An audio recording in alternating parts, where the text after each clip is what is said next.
Yeah, actually, I think it was published like in January of this year. Mm-hmm.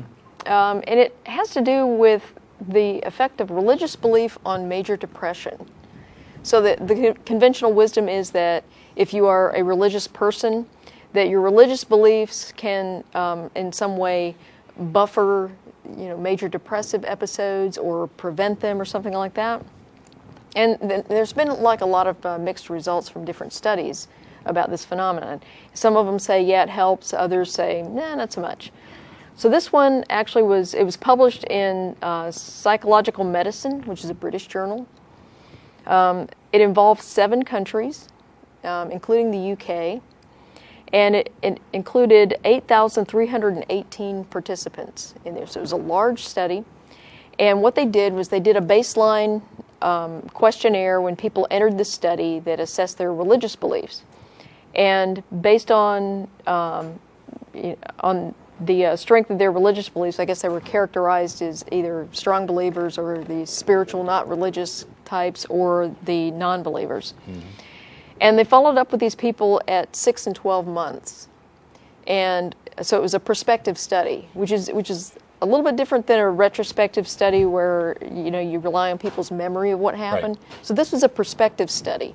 And at 6 and 12 months, they were assessed on with the questionnaire and also DSM-4 criteria and another instrument they used to assess whether they had had a major depressive episode.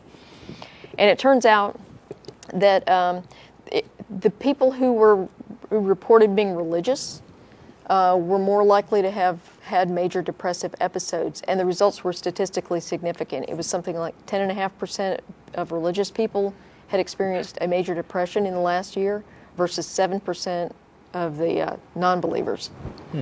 And then, so they said, oh, this is interesting. So they went back in and they looked at the data again, and it turns out that the strength of religious belief is actually positively correlated to suffering a major depressive episode.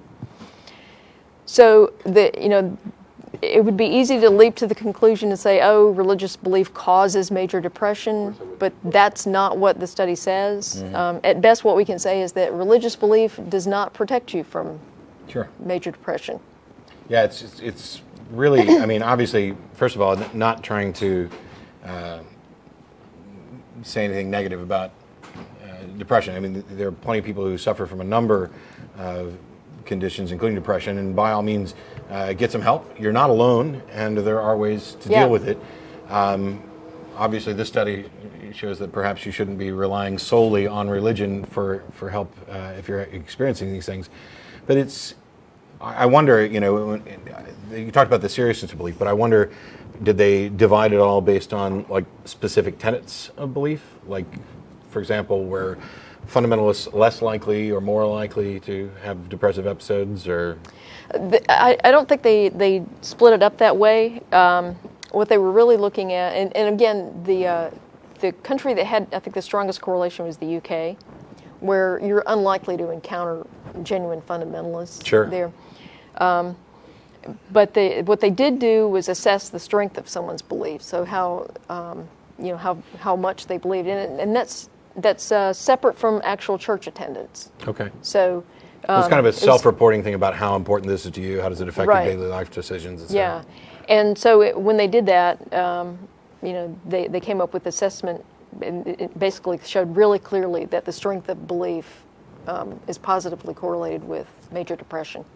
Yeah, I'd love to see them kind of dig back in to see what specific beliefs there are, because I would be curious to find out if perhaps the particular denominations or doctrinal beliefs that require somebody to deny their own sexuality, or perhaps are more literalist traditions that make people fearful of consequences and going to hell, if those things contribute more to I was having a conversation with some people before the show when we were talking about that. That is a very interesting question that this research raises, and that is, if you belong to some kind of religion that creates a lot of anxiety because you're supposed to live up to this religious ideal, and you're not supposed to think about sex, and you're not supposed to drink, and you've got to go to church, and what if you're not praying enough, and all these things that create this anxiety, could that be contributing to you know, major depression. I mean, the Southern Baptist tradition that I grew up in, and along with a number of other fundamentalist traditions, would be like constantly portraying this image that you cannot possibly live up to the expectations, which puts you in this cycle of trying to do your best and failing, and then seeking forgiveness. And I'm going to reaffirm my life, and you know, get back. And you're constantly backslidden. And I need to get back with Jesus and do those things. I don't know how much this extends to other religions. I don't know, but you know what you just described sounds just like an abusive relationship. It does. That is an abusive relationship. Yeah. But he loves you. Yes, of course. That's the way it is. Yeah. You're a terrible person, and you deserve all the punishment, and you better love me, or you're going to suffer eternal punishment. But I love you. Yeah. Yeah. And we've talked about that before as well.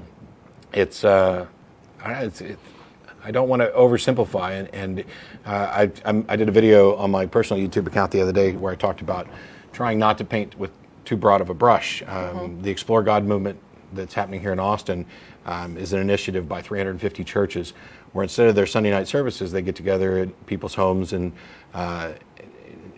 discuss some of the questions about God. Beth and I have been participating with it with a local church. I will not be going tonight because it's Back Cruise weekend and there's lots of fun going on. But I will be going next week for the last week in this. I've had a good time. And the one thing that keeps coming up for me is this week is Christianity too narrow? And coming from the tradition that I was in, the answer is no. No, Christianity has gotten wider and wider and wider and wider. Yeah. And while that's wonderful that there are more and more decent people who identify as Christian, and there are tons of them, and they support all kinds of same-sex marriage in some cases, and they are much more, much less fire and brimstone and everything else. They also have a less sturdy foundation for their beliefs. Yes. They have separated themselves from a firm biblical foundation and relied more on their personal interpretation and feeling. And that's what I got from a lot of this Explore God stuff is there's a bunch of people sitting around talking about what their opinion is about God. And these are believers, and they've invited a non-believer in amongst them to, talk a lot.